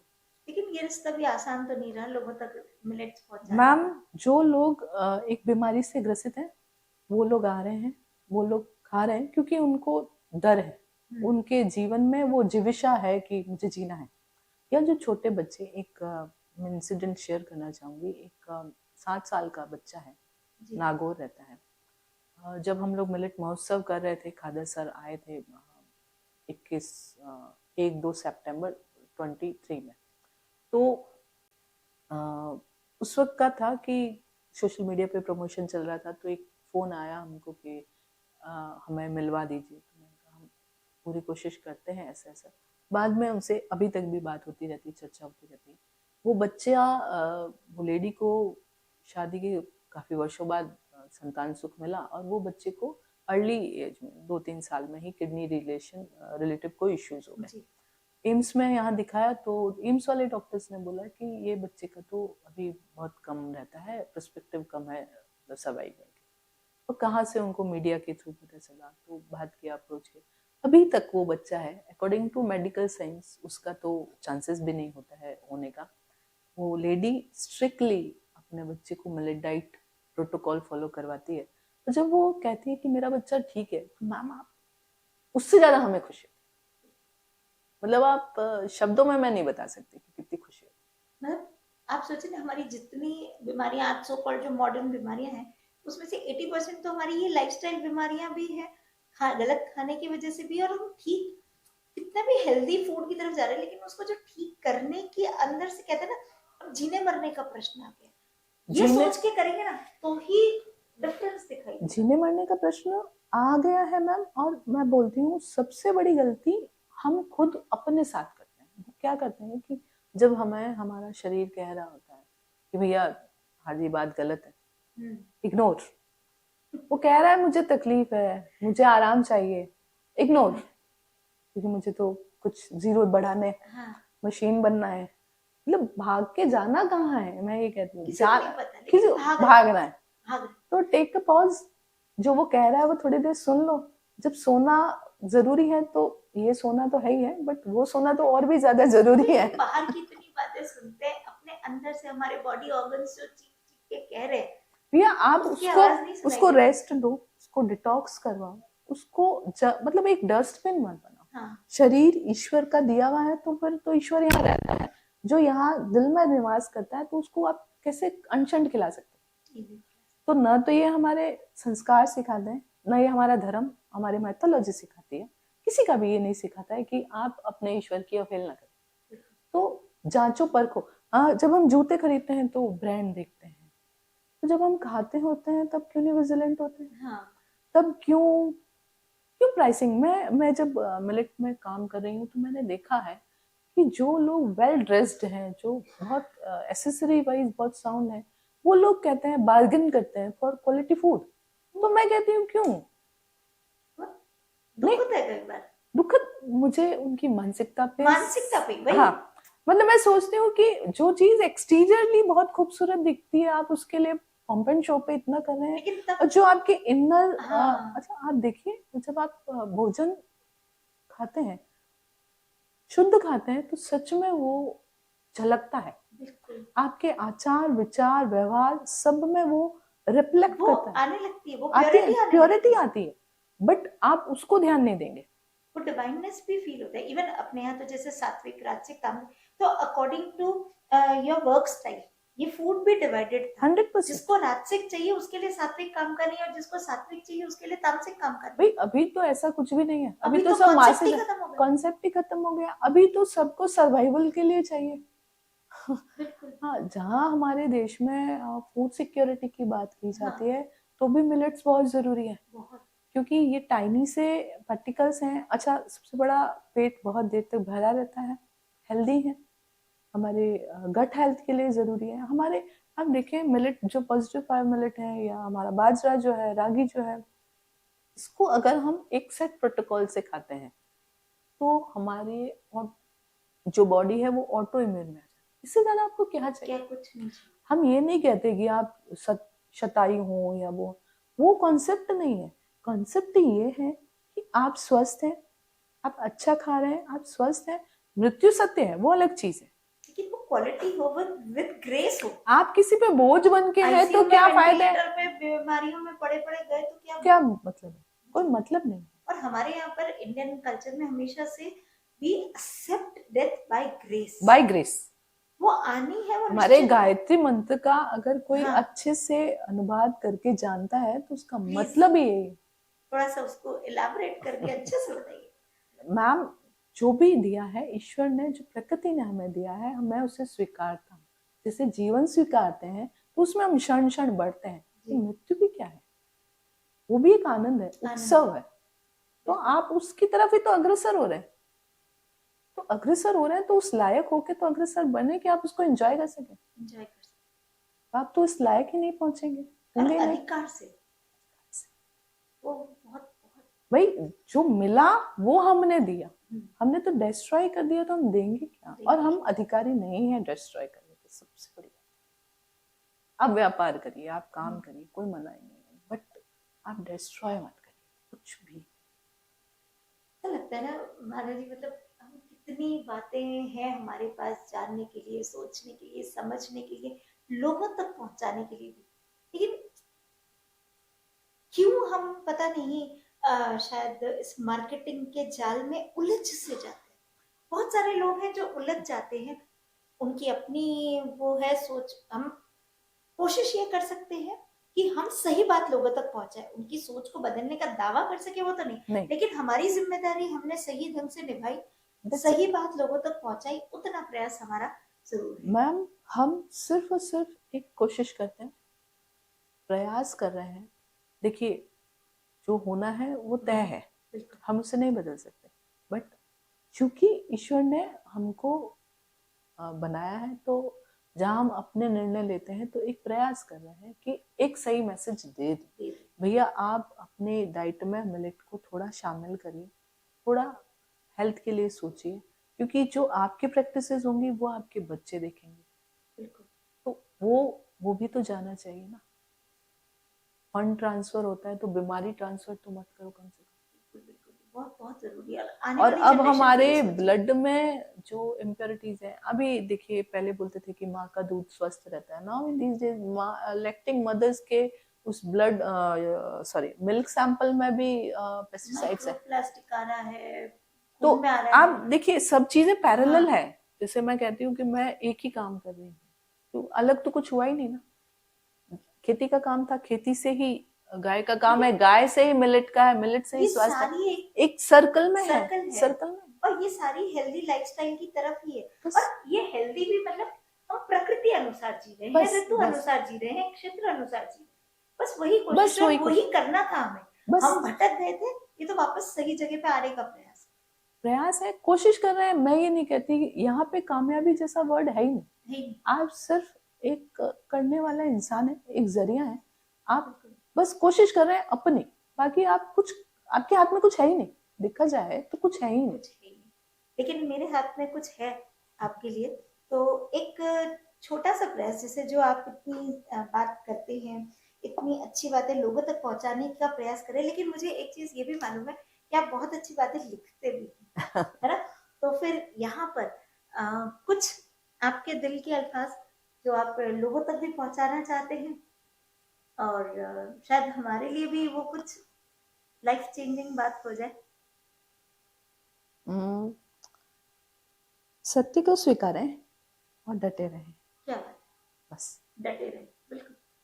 फिर आपके साथ प्रकृति होती है। ये तो बात मतलब हम क्योंकि मैं जैसे वैल्यू एजुकेशन के साथ भी कुछ समय से जुड़ी हुई हूँ, तो जब हम लोग ह्यूमन वैल्यूज की बात करते हैं, तब भी हम स्टूडेंट्स को यही सिखाते हैं कि आप अपने लेवल पे, जैसे जब फिर परिवार के लेवल पे, समाज के लेवल पे और प्रकृति के लेवल पे, हम 3 आयामों की बात करें कि समझ, संबंध और सुविधा।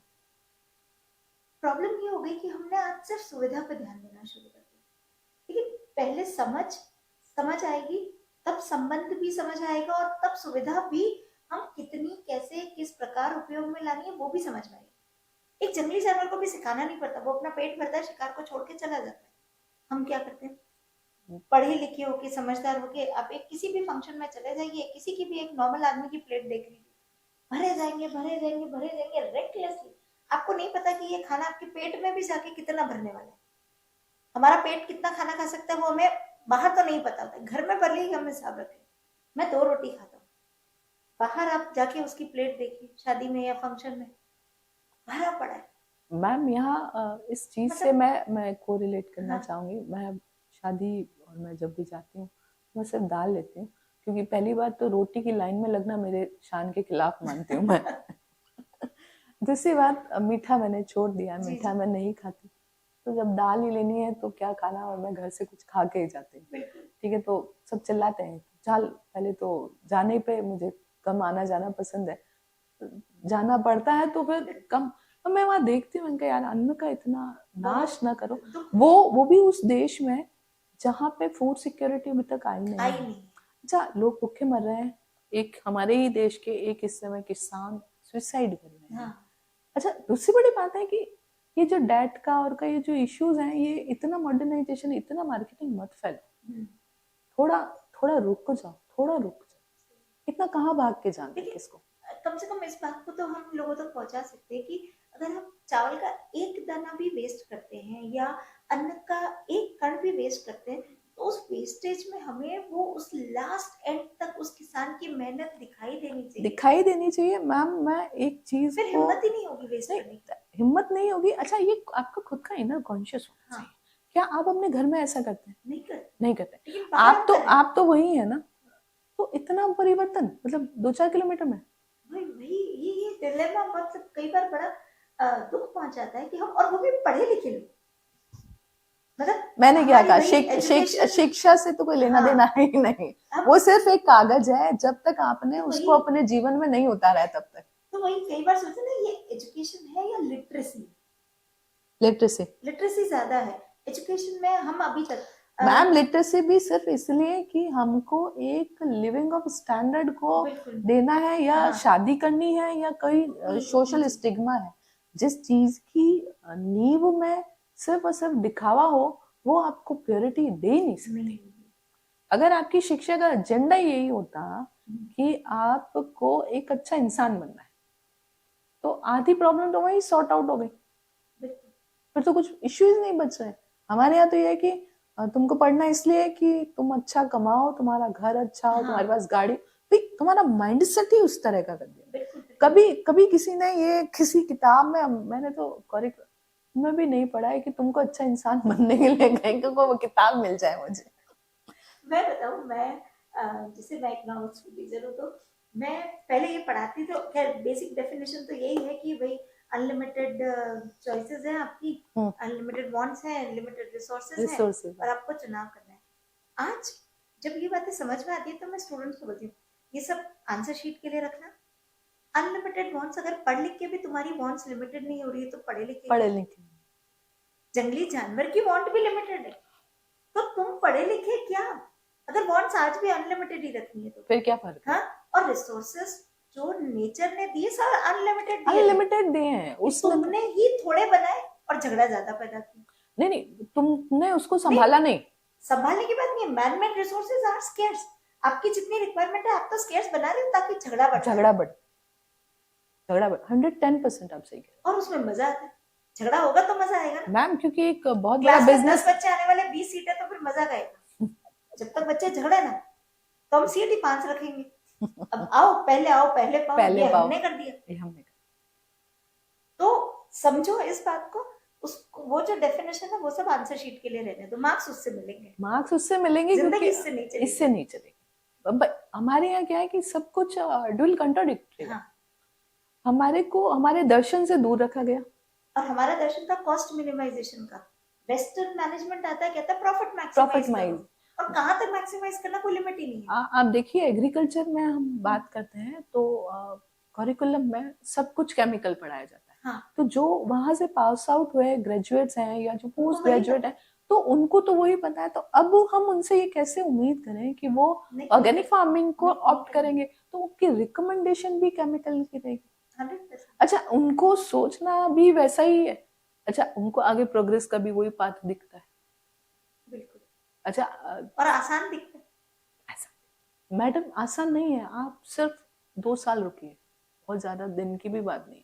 2 साल 3 साल बाद आप देखेंगे कि जो प्रकृति है ना, वो उस सिचुएशन पे है कि उसने नो कहना शुरू कर दिया, और वो कह रही है। जितने भी जंगलों में आग लग रही है, सीमेंट वाला जो इश्यूज रहता है, तो वो क्या है, वो मनाही तो कर रही है। मनाही तो कर रही है, और वो किस तरह से मना करेगी? वो रेजिस्ट तो करेगी ना। कोई भी आदमी, हम लिमिटेशन भी अपनी शोषण को नहीं सहन कर सकते, तो प्रकृति क्यों करेगी? वो तो क्रिएटर है, उसका तो अधिकार है। और मैंने एक चीज बड़ी, हमारे हम वैल्यू एजुकेशन में भी लोगों को बता रहे कि इस पूरे एग्जिस्टेंस में अगर हम मिट्टी, हवा, पानी की बात करें, पेड़ पौधों की बात करें, जानवरों की बात करें, ये तीनों परस्पर सह संबंध में चल ही रहे। इस पूरे एग्जिस्टेंस से इंसान का अस्तित्व समाप्त हो जाए, किसी को फर्क नहीं पड़ेगा, वो चलते रहेंगे आराम से, उनका आपस में लेना देना चल रहा है। हम तो बीच में आने वाले लोग हैं। अच्छा, हमें सबसे सब कुछ चाहिए, हम देंगे किसी कुछ नहीं, वो हमारी जिम्मेदारी नहीं है, वो किसी और की। गलत बात है ना।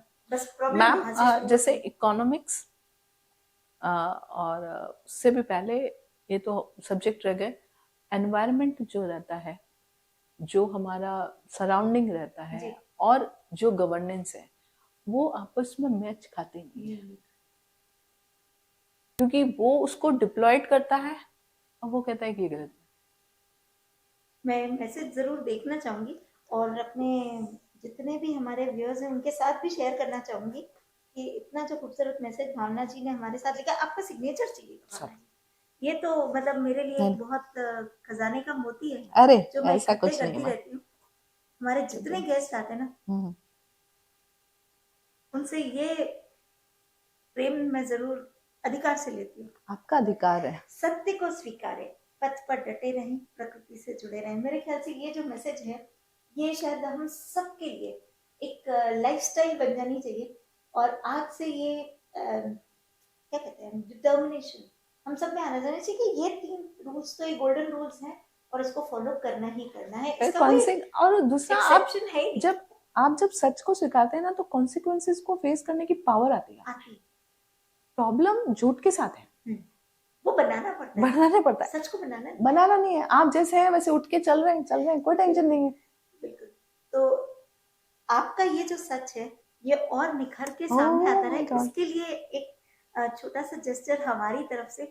Thank you so much. तो आप लिखती भी हैं कुछ अपने मन के जितने भाव आते हैं, अब इसी में नोट डाउन करने के लिए आपको एक छोटा सा माध्यम हमने दिया है, कैनवास दे दिया हमने पूरा का पूरा। तो उस पे अपने शब्द चित्र उकेरते रहें। पक्का अपनी भावनाएं, अच्छी जो भावनाएं हैं, भावना जी के द्वारा वो लोगों तक पहुंचती रहे। लेकिन मुझे ना वहाँ कुछ और दिखाई दे रहा, मेरा ध्यान थोड़ा अलग जा रहा है।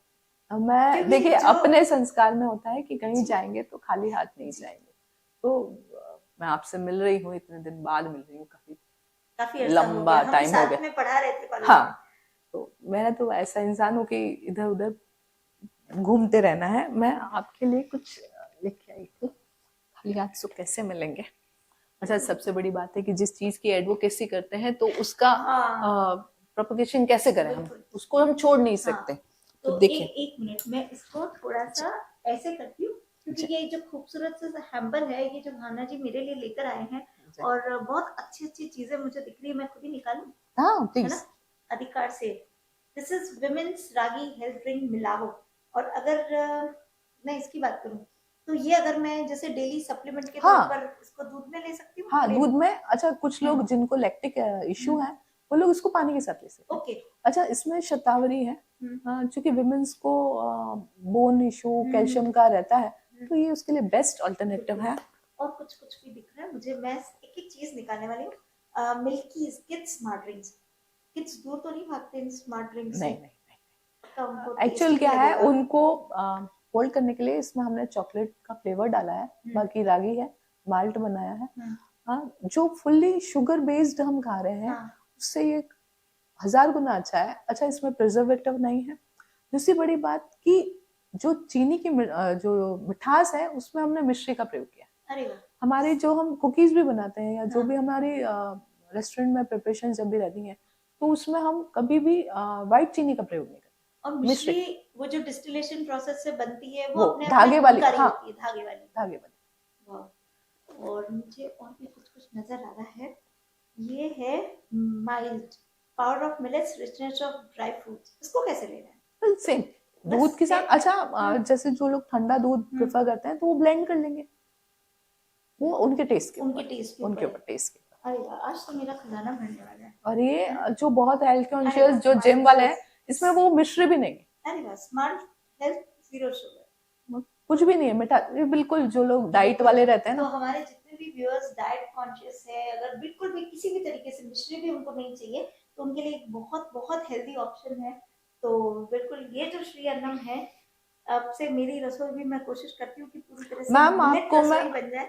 देखिए पूरा करने में, देखिए क्या है कि परिवार में बहुत सब है तो विरोध बहुत हो जाएगा काम बढ़ जाएगा। लेकिन थोड़ा शुरुआत करें। मैं वो जो बोल रही हूँ ना, इनिशियली आप शुरू करें। फर्स्ट मील हेल्दी हो, रात को फिर ब्रेकफास्ट के बाद आप थोड़ा रात की तरफ शिफ्ट करें। दिन में तो चलो ठीक है, क्योंकि आप वैसे भी एक फ्रूट डाइट लेते हैं या सैलेड लेते हैं, ठीक है। रात पहले आप शुरुआत सुबह से करें, एक हेल्दी मॉर्निंग से करें। बिल्कुल। तो ये एक शुभ संकल्प मेरे लिए भी और भावना जी की तरफ से। ये जो एक छोटा सा गिफ्ट हैम्पर है, तो शायद मेरी लाइफस्टाइल को भी बहुत चेंज करेगा। मैं सिर्फ कोशिश करने वाला इंसान हूँ, सिर्फ एक साक्षी इंसान हूँ, और कुछ भी नहीं। बिल्कुल। बातें मुझे लगता है और भी बहुत सारी हम कर सकते हैं, लेकिन उसके लिए फिर से आपको जरूर बुलाएंगे। Thank you so much for giving your valuable time.